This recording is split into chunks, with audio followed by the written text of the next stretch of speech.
Die ontstaan van 'n nuwe volksidentiteit aan die suidpunt van Afrika sou waarskynlik min erkenning geniet het, was dit nie vir die geboorte van 'n nuwe taal wat die naam van die kontinent sou ontvang nie. Die Afrikaanse prosa en poësie sou die dagbreek word van 'n nuwe kultuur wat gedurende die vorige eeu in Afrika verskyn het. En as die laaste strale weg, dan rys 'n koue op uit die vlei. 'n Koue gril deurhuiwer my. En ek sien dit dan aan alle ding wat in die skemer my omring. Die wêreld is ons woning nie. Miskien sal niemand later mooi dinge van ons weet. En nêrens sin te kry wees in al ons stryd en leed. Sal elkeen as hy magteloos naby die sterwe lê, net hierdie eensaam wete uiteindelik nog hê, dat ons nie kon gebuig word, soos hul geweld dit wou, en dat ons hoog kon lewe, net aan ons bloed getrou. Die Afrikaanse Letterkunde Museum in Bloemfontein getuig vandag van die Afrikaners se stryd om 'n eie kultuur en 'n eie taal te vestig. Die jong taal kon sy potensiaal bewys deur die letterkundige werk van veral die tweede taalbeweging, maar soos dikwels gesê word, is drama gewoonlik die agteros in die kunsuitdrukking van 'n volk. In 1939, aan die vooraand van die Tweede Wêreldoorlog, was universiteitsopleiding in die uitvoerende kunste in Suid-Afrika nog beperk tot die universiteite van Kaapstad en Gramstad, met Stellenbosch as die enigste Afrikaanse universiteit wat toe maar pas begin het om dramaklasse in die musiekdepartement aan te bied. Daardie dae was daar geen Afrikaanse eksamens vir Afrikaanse spraakleer nie. Alles het in Engels geskied. Alles was Trinity College Engels eksamens. En al ons mense moes in Engels eksamens aflê en dit was deur oorseese eksaminatore of trices gedoen en ons het gevoel dat ons eie taal, ons eie land afgeskep word. En daar het die droom begin. Kyk, in daai tyd was daar nog nie veel universiteite nie, hoor. Ek was self op Stellenbosch Universiteit en hulle het 'n diploma gehad, hulle het nie 'n graad gehad nie. Destyds was veral spraakkuns nog baie anders. Jy weet, dit is baie gemaak gewees, so singerig, jy weet. We are the music makers, daai soort van ding. Die realistiese en streng kalvinistiese Afrikaner kon hom nie maklik vereenselwig met die hoogdrawende elokusie van die Hollandse en Engelse toneelgeselskappe nie. Toneelspel as beroep is met agterdog beheen deur die vinnig groeiende Afrikaner establishment en Langenhoven het selfs in hierdie tyd beroepsopvoerings van sy werke verbied. Dit was teen hierdie agtergrond wat 'n groepie leidende figure sou besluit om vir Afrikaanssprekendes in hulle eie taal die uitvoerende kuns tot akademiese status te verhef. Individue op die personeel van Afrikaanse universiteite het reeds 'n groot rol gespeel om 'n liefde vir die toneel by hulle studente te kweek. Ek het in 1936 begin lesgee aan die Universiteit Stellenbosch. En my eerste jaar se baie talentvolle student was Aletta Gericke. Ons het medaljes gekry vir die voordrag, weet nie, die kunswedstryd in die Kaap. En die volgende jaar was Susan van Wyk en met hulle twee. Ek het toe gesê, ek het hulle ma's en pa's omgepraat en gesê, die kinders het vreeslik baie talent, hulle kan nie meer in hierdie land nou kry nie. Stuur hulle asseblief Londen toe, laat hulle asseblief verder gaan kwalifiseer. So het hulle twee Londen toe gegaan. Ek moes gate deel aan pa's en ma's koppe praat. Maar dit was, toe hulle terugkom, was hulle albei reg. Toe ek nou in Suid-Afrika terugkom, van die studies in Londen, toe het Anaragter Visser nou by my gekom en gesê, kom ons begin nou skool. En so is dit in 1939 gestig. Dit was toe genoem die kunstskool. Klink so belangrik. Maar in elk geval toe, die volgende jaar, sy moes toe weg, het Susan van Wyk teruggekom en toe die Akademie vir Dramakuns begin. Nou, ons het teruggekom en toe ons begin om totaal realisties voor te dra. En ook toneel te speel. En dit het 'n geweldige verandering gebring teen die toneel wat destyds, wat almal maar aangewoond was. om nou skielik te hoor dat die mense op die verhoog praat soos hulle gewoonweg praat. Net daarom sodat hulle agter in die saal gehoor kan word. Die laatmiddag het room geword en treine wat ver fluit en 'n wit bont glaaskawagter wat wag op 'n kluit. 'n Rook uit die lokasie rook en by die dorpsdam sing. 'n Mens in tennisbroekies loop die koperskemer in. Die 40er jare was die tyd wanneer toe ons alles aangepak het. Daar was nuwe vertalings uit die Grieks. Andromache, Vroue van Troje, van Rensburg het vertaal. Ons het dit gespeel. Dit was die tydperk toe alles begin lewe het van vooraf. Die nuwe digters van Wyk Lou en Gladstone Lou het toe beginne hulle verse skryf en uitgee. Van Wyk Lou het 'n groot rol gespeel. En dit het natuurlik vir ons vreeslik baie beteken. Kyk, hy was ook getroud met Truida Lou, wat ook voor haar troue het ons al 'n samewerking gehad. En byvoorbeeld met die Vrou van Troje ook, dat hy na die repetisies kom kyk en hy het kritiek gelewer. Ons het altyd mense gevra.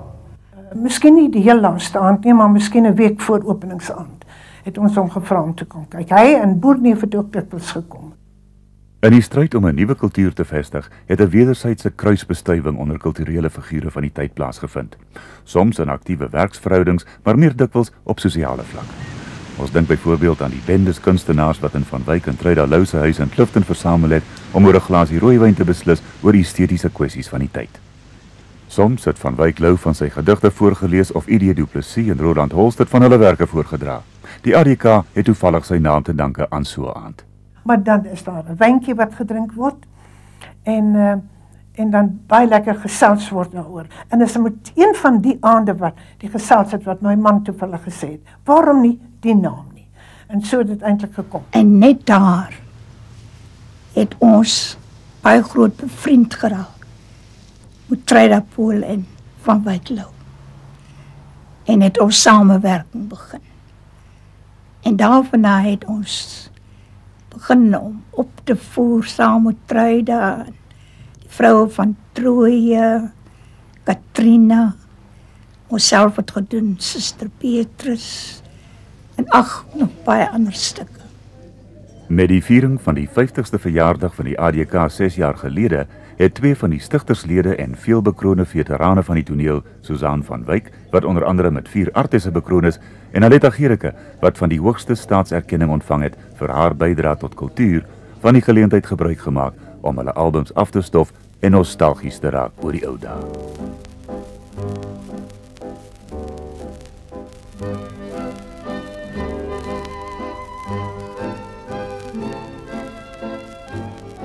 Die familiedrama Ek onthou vir mamma, wat vol sale tydens sy speelvak in die jare 50 getrek het en waarin albei gespeel het, lê die twee veterane nog vars in die geheue.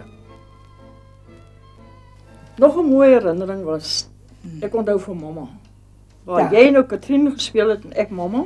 Wag net, kyk hoe mooi jonk lyk ek. Ek kan nie dit Nogal, hoe die jare vlieg verby. En kyk net hier aan. Hier is 'n pragtige ene. Dit is waar jy gespeel het as Suster Beatrice. En Sarah Lou was die heilige maagd. Dis reg. Sarah Lou, wat onder andere in stukke soos Die Spaanse Vlieg en Hedda Gabler te sien was, het in 1947 met lof aan die ADK afstudeer. Sy word veral onthou vir haar gewaagde produksies in die 60er jare, waarin vir die eerste keer in Suid-Afrika van slegs swart spelers en tegniese personeel gebruik gemaak is in 'n passiespel wat sy opgevoer het in die swart buurt Botshabelo buite Bloemfontein. Sy rig ook die bekende akteur Ken Gampu af, 'n persoonlike vriend tot haar dood in 1988. Nog 'n eerste in Suid-Afrika en alom aanvaarde hoogtepunt vir die ADK was die opvoering van 'n klassieke drama in Afrikaans. Ja, soos hier was nou die Vrou van Troje, wat nog destyds vertaal is deur J.P.J. van Rensburg, of soos ons sal sê, Boetjie. Is spesiaal vir jou vertaal, onthou jy nog. En kyk net al die mense wat aan gespeel het, baie beroemde mense vandag, Pieter de Waal, wat nie meer vandag by ons is nie, Dat ek eers 'n bietjie bril opsit. Jy moet nou nie vergeet van my man Charles Engelbrecht Ja. wat ook daar gespeel Ja, en daar is jy, Aletta Gericke, Ria Olivier, Malalou en die Iwe. En kyk er in die koor, hoe baie van die lede was daar wat vandag baie beroemd is. Soos Babs Lyker byvoorbeeld. Elma Kruinou, Ja, maar kry nou, sien jy nog? Alida Gericke. Alida Gericke. En onthou jy al, Aletta, hoe arm ons was? O, Toe ons hierdie vrou Ons baie van Krooie gedoen het. Ons het geen geld gehad nie. En toe gee Van Wyk Lou vir ons die gordyne. £30 gekos, het was toe baie geld Dit hoor. was baie geld. Die gordyne, verder het ons dit op vlakke gespeel en dit was Nog mooi gelyk, né? reuse sukses. Met die Griekse koningshuis as eregaste by die openingsaand in Kaapstad word die Griekse drama van Euripides in 1944 onder regie van Truida Lou in poëtiese Afrikaanse prosa opgevoer. O snelle boe van die skep, wat met onheilspellende juigklank van fluit en welluidende klarinet gevaar het oor die purpersee, die heilige Ilion. Moenie die boeg van jou lewensskip teen die golwe stuur. Vaar saam met die wisselinge van jou lot. Hier het julle die gehate vrou van Menelaus kom haal. Sy wat 'n skande was vir haar broer Castor, 'n smet op die Eurotas wat deur Sparta vloei. Sy wat Priamos vermoor het in sy saad van 50 kinders. Ek, 'n ou slavin word ek weggevoer. Jammerlik naak die glorie van my hoof geplinter.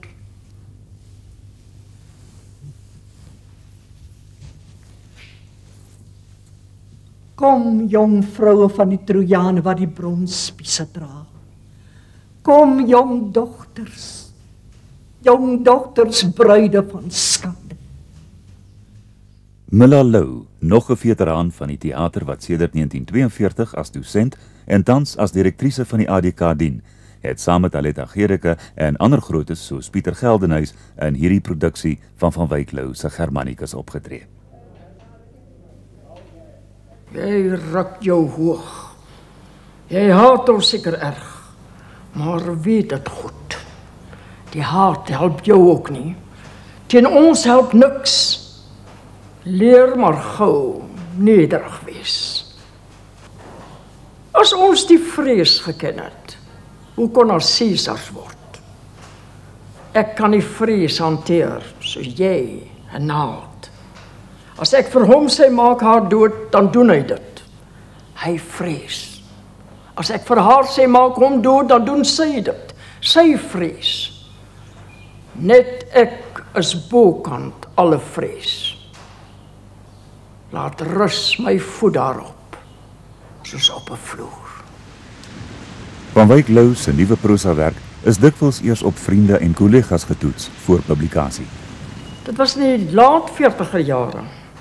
Het Van Wyk Lou vir 'n groepie van ons daar by Clifton dit vir ons voorgelees. Dit was steeds lank voor dit later is eers gepubliseer. Dit was werklik 'n ervaring. Toe albei die stigterslede in die laat 40er jare verhuis en saam met Milla Lou ateljees in Johannesburg en Pretoria open, neem Babs Lyker die bestuur van die ADK in die Kaap oor. En met Van Wyk en Truida Lou se verhuising na Nederland word Babs se huis, Mount Pleasant, die nuwe bymekaar komplek in Kaapstad. Babs Lyker was vir dekades die prinsipale van die Akademie vir Dramakuns in Kaapstad by die ateljee daar en ook by die takskool op Stellenbosch en in die Parel. En dis by Stellenbosch wat ek by haar begin klasloop het vir 3 jaar en die vrou ontdek het. En die groot voorreg om by Babs Lyker in daardie jare te kon klasloop was dat sy was een van die min mense wat klas gegee het wat viervoetig het sy gestaan in die professionele akteursberoep. Toe en nou nog. In die rolprentwêreld het sy as 'n baie jong, beeldskone meisie 'n swart en wit film gemaak getiteld Man in die donker wat Truida Pool geregisseer het. En Babs het ek gekry toe die ADK, of sal ek sê so in sy kantste handperd van die ADK, het ons 'n klein film maatskappy gestig. Jy weet, trio films. In die donker wat sleep in die nacht, vooral rust die mensen en jy is op jacht. Waarom vlug jy altyd soos 'n skadu? Verdwyn jy met die laaste naal aan duister muur. En die donker met... Van hierdie baanbrekerswerk is in die destydse Burger geskryf dat dit die eerste volwasse vermaak in 'n Afrikaanse film was. Hoe gaan jy nou self my brief wel oopmaak? Ek wou net... Dis baie vroeg vanmôre. Daar is jou pos. Daar is ook 'n brief van Kandeli. Maar hoekom is jy vanmôre so vroeg op? Moenie my sê jy het al die hoenderskos gekry. Ek was ook nooit bang om my hande in kouwater te steek as ek moes nie. Ek het self die hoenderskos gegee, net soos gister. Die bediendes het nie opgedaag nie. En soos eergister. Maar let volgende die opgedaag baie vroeg. Maar ek het hulle weggestuur. Jy, wat? Net wat ek gesê het. Maar waarom, Karel, waarom? Hulle was miskien siek geweest. Dan is dit 'n siekte wat ek nie van hou nie. En daar's een baie goeie rede. Ons kan hulle net nie meer bekostig nie. Ek glo dit nie. Ek glo nie dis die rede nie. Dit klink nie waar nie. Die waarheid klink dikwels nie waar nie. Gee hom laat nou ry. 'n Hoogs produktiewe loopbaan sou vir Babs in Afrikaanse film en televisie volg. Maar dit sal as drama-onderwyseres wees wat sy dalk die grootste erfenis nalaat. Ons het met een van haar meer bekende studente in die skilderagtige Frans Hoekvallei gaan gesels. Ek het in 1955 het ek begin klasloop by die ADK. Aanvanklik eers by Babs Lyker. En ek was toe 19 jaar oud. Ek het sopas begin skoolhou. Daar's sekere dinge wat ek geleer het by die ADK wat ek vandag nog gereeld op terugval. Ek kan onthou dat Babs vir my eentyd gesê het. Daar moet so jy moet tegnies so vaardig wees. So verfyn wees. Maar in jou emosioneel so in beheer wees. En daai twee dinge moet volmaak by mekaar inskakel. Dan kry jy daai delikate balans. Daai volmaakte delikate balans op die verhoog. As jy tegnies sterker is en jou emosies kom tweede, dan kry jy 'n koue onpersoonlike vertolking.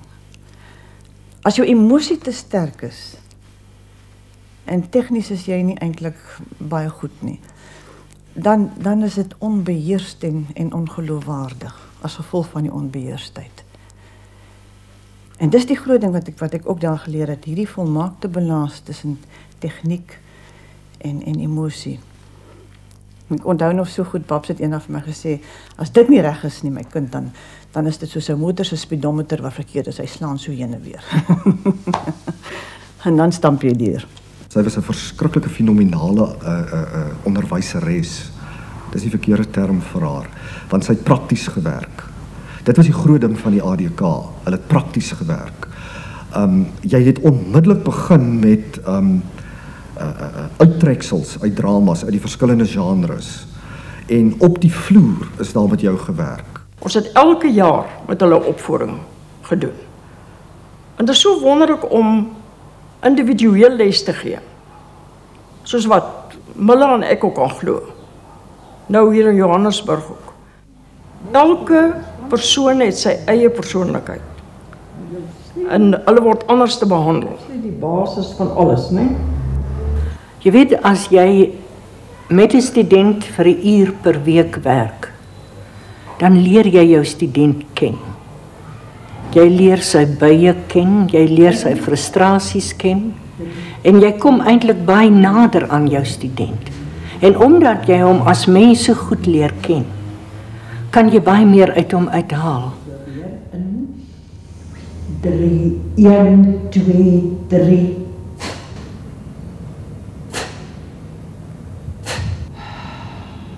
Maak seker dat die diafragma weer terugkom na sy oorspronklike posisie, voor jy die volgende gereis sê, né?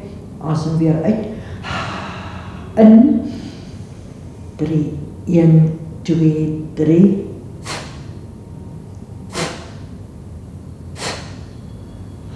Daar is 'n manier om jou stem reg te gebruik.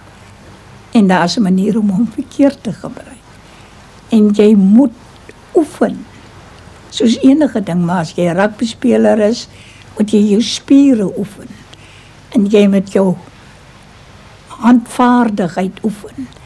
Nou, net so moet die toneelspeler, hy moet sy stem, wat sy groot instrument is, hy moet dit oefen sodat hy daarop soos op 'n klavier kan speel. Die ADK se sterk klem op spraakkunde sou sy studente later baie goed te pas kom in veral radiowerk. Was aan die einde van een van my dramajare na ek 'n eksamen afgelê het, waar Susan van Wyk die eksaminatrice was. Sy het my na afloop van my eksamen ingeroep en toe sê sy, nee, maar sy wil graag hê ek moet deelneem aan haar opvoering van die vroue van Troje. En dit was vir my 'n groot eer. Daar het my radioloopbaan as sulks begin en ek het alles wat ek weet van radiowerk af, het ek by juffrou Susan van Wyk geleer. Jy weet, in die begin, ek het as 'n verhoogregisseur na die radio toe gekom. En reg in die begin het ek gedink ek gaan mal word as ek net een stuk na die ander oor die radio moet opvoer. Maar eienaardig genoeg, jy leer ken wat hulle noem the theater of the mind. En dit word 'n geweldige fascinerende iets, waar jy op die verhoog en ook in film soveel ander dinge het wat jou kan help. Staan jy kaal in die wind voor die radio met net 'n stem. En daai stem moet kan doen wat al daai ander dinge vir die verhoogspeler en vir die filmspeler doen. En daarom wat het radio vir my geweldig gestimuleer tot reg aan die einde. Kyk net hoe spring hy in die bome rond. Kyk, hy kan byna alles daarbo doen. Nee, ek vind nog 'n oud ADK-student wat haar spraakkunde agtergrond grootliks toepas in die radioateljee is die bekende aktrise en regisseuse Joey de Koker. Sorry. Terens, oppas dat as jy 'n flits kry, dat jy nie maak nie, want dan versteur dit die illusie en ek weet die speler het nou 'n flits gekry. Hy maak so gly in hom in. Okay my skat. Ek probeer weer, moenie dat jy gooi nie. My dramaklasse het in standaard 8 begin op La Rochelle. Die Akademie vir Dramakuns het 'n kontrak gehad met skole in die Parel en dan het hulle eie dosentes gestuur om klas te gee. En my eerste voordrag of drama, of wat jy dit ook al wil noem, onderwyseres, was iemand wat nie in die bedryf aangebly het nie. Maar ek dink altyd met groot liefde en groot waardering aan haar. En haar naam was Alida Gericke. Ook so blonde koppie met sulke groot blou oë. Sy was my eerste onderwyseres. Sy was gestel daarop dat jou spraakmasjinerie geoefen word, dat jou houding, jou stutte, jou asemhalingstegniek moet reg wees. Motivering van verhoogbeweging, motivering van en konsentrasie. Al daardie goed wat gepaard gaan met verhoogoptredes. Maar dan speel al ons studente nie toneel nie. Baie van ons studente is in die onderwys, het dit die opleiding nodig om af te rig by skole vir kunswedstryde. Daar is prokureurs, daar's advokate wat moet leer om hul stem te gebruik. Daar's mense op die kansel. Daar is mense wat by ons les neem om te leer drama skryf, om werklik te voel hoe dit is om toneel te speel en dan dit kan toepas wanneer hulle die dag self skryf. Daar is mense wat ontwikkel as regisseurs. Ek het nie ADK toe gegaan omdat ek 'n toneelspeler wou word of 'n akteur nie. Ek het later toneel gespeel en ek het in televisiereekse deelgeneem. Ek wou basies na die akademie toe gegaan het om 'n dramaturg te word, om 'n skrywer te word, veral toneelstukke te skryf en radiostukke te skryf. En ek het baie stories gehad om te vertel, maar soos ek dink ek het 'n talent gehad om te skryf, maar die talent moet ontwikkel word. Ons kan hom leer om sy waarneming te ontwikkel, sy gehoor te ontwikkel, sy stem te ontwikkel en ook seker maar die verstand ook nie, want jy moet intelligent na 'n rol kyk, jy moet 'n rol instudeer, nie net met 'n stem of deur 'n rol te speel nie. As jy 'n karakter wil word, moet jy weet, jy moet dink. So jy refereer altyd terug na wat jy geleer het. Die ADK is 'n wonderlike basis vir jou om te begin. Nee, as 'n student klaar opgelei is, begin sy vakleerlingskap. Ons kan slegs die basis vir 'n student leer, né? Ek is doodseker dat die fundament wat ek by hulle ontvang het, sou ek nêrens anders gekry het nie. En ek is seker ander studente sal met my saamstem. Deur sy studente sou die ADK met sy nederige oorsprong as dramaskool op Stellenbosch nog sy invloed tot wyd buite die landsgrense voer. Herringballs?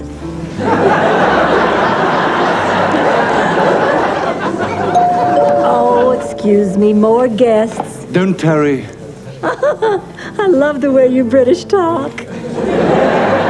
Well, hurry back and I'll say more words. Oh. Na matriek was ek leergymnasium toe in 1963. En gedurende daai tyd het ek besluit ek wil 'n filmregisseur word.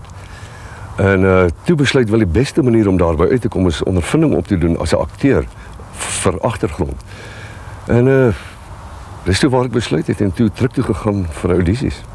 Wel ek het met my oorgrootte, jy weet die uniform wat gewoonlik te groot is, audisie gedoen in die Breitenberg Theater, in die ou Breitie. Oom Breitie was daar, Egard van der Hoeven en Truida Lou. Nou jy weet hoe lyk die verhoog van die Breitie, hy's baie na aan die gehoor. Hulle is sit so 5 voet van jou af. En ek was omtrent 2 minute besig. Toe sê Truida Lou vir my, meneer Weyers, ek kan nie 'n woord verstaan of hoor wat jy sê nie. So dit was my begin, jy weet, ek was redelik rou. En ek sal nou nie name noem nie, maar daar was sommige wat later briljante akteurs geword het met daardie audisies, maar wat geen opleiding gehad het nie en dan die behoefte gevoel het dat hulle skiet tekort aan een deel. Hulle kan nie reg beweeg op die verhoog nie, of hulle praat nie reg nie, of hulle kort agtergrond. Egard van der Hoeven het toe besluit, hy sien 'n flikkering van talent ergens. En toe vir my gesê, ek gaan vir jou aanstel in die skoolgroep op een voorwaarde. Jy gaan ADK toe. En gaan loopklas by Malalo. Jy sien in daardie stadium was daar nie 'n drama departement by Tuks nie. En selfs al was daar een, sou ek dit nie kon bekostig het nie. Ek sê dit, as Egard my nie aangestel het by Truk en ek nie klas geloop het by Milla nie, sou ek dit gelos het. Want dit was nie 'n dringende passie by my om 'n akteur te word nie. En ek het onmiddellik begin by haar elke week 'n klas gehad. En alles geleer wat my basiese dinge betref. Tegnies, maar ook nie net tegnies nie, jy weet. Maar daar was soveel meer. Soveel meer. Daar was 'n menslikheid en 'n belangstelling, 'n opregte, liefdevolle meelewendheid wat jy by daardie mense gekry het, wat ek doodseker is ek nêrens anders sou kry nie. Toe ek begin het by Truk het ek 10 pond 'n week gekry. En daar het ek my verblyf betaal, kos, Spaanse dansklasse en vir Milla. En sy was vir my byna soos my ma wat vir my kos gestuur het saam my pa, omdat sy geweet het ek ly honger.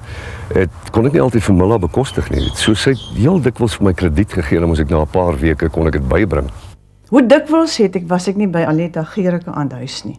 En dit was in Johannesburg toe ek jonk was en ver van die huis af. Daar was altyd 'n pot sop op die stoof.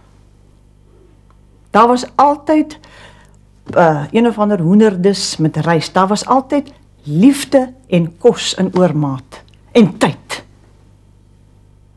Hulle het die wêreldse tyd vir jou gehad. En jy weet, ek dink met soveel ongelooflike dankbaarheid daaraan terug. Want die menslike kwaliteit, die dieper waardes van die lewe, die dinge wat jy werklik met jou saamdra, dit het hulle vir ons gegee. Ek wil tog net graag hierdie standpunt stel.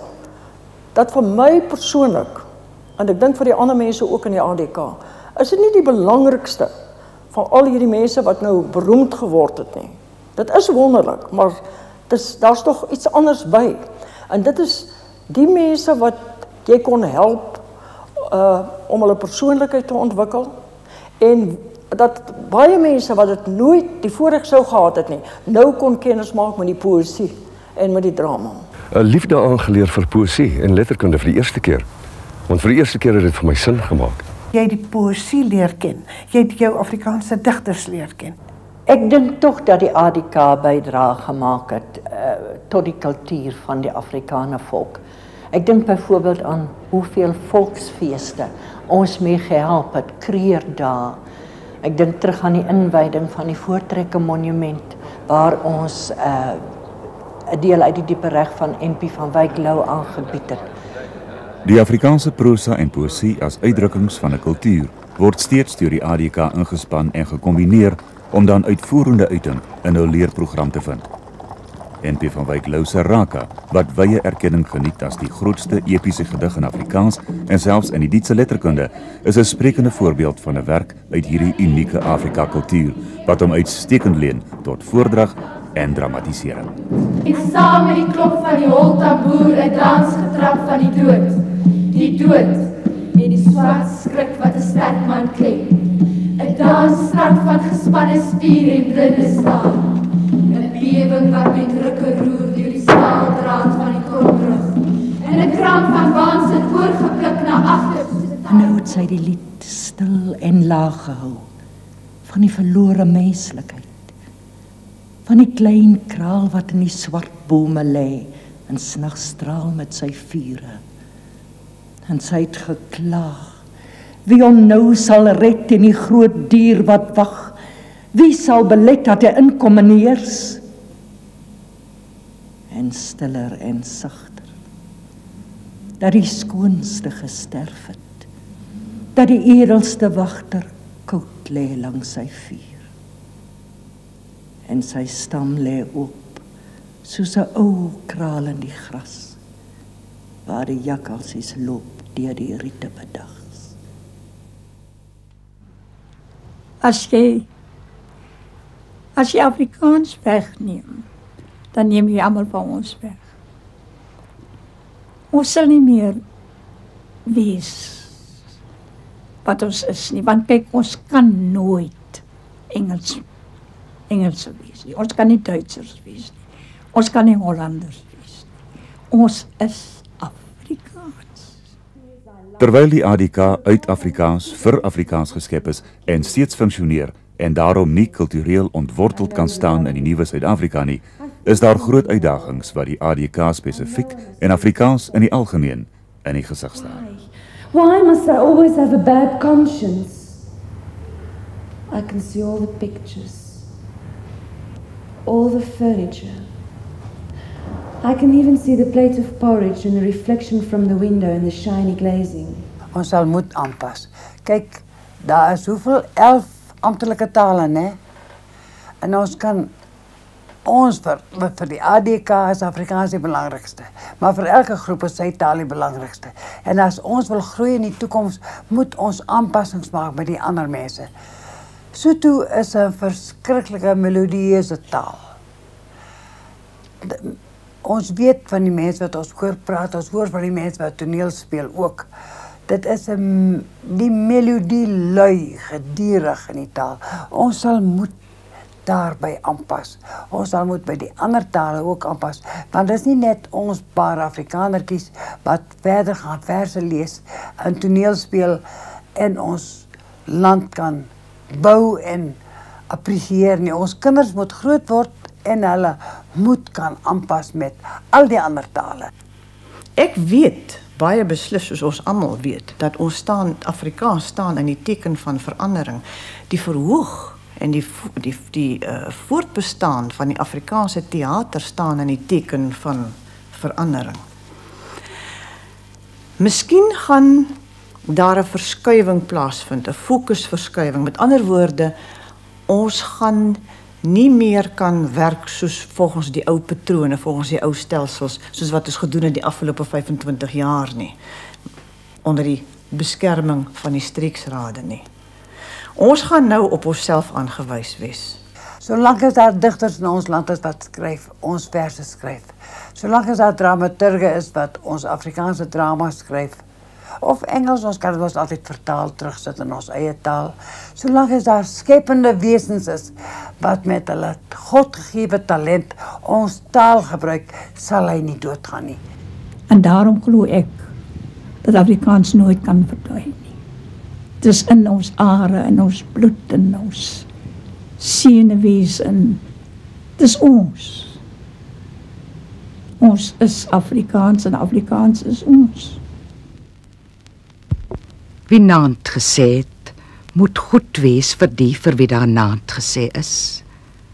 Want die aand is daar om liefend te wees. En die dag is hard en die môre is droewig, meestal. Ons is nie aarde wat suiwer is nie. Ons arbeid die maak nie ons harte bly nie. Ons is nog onvoltooide werk.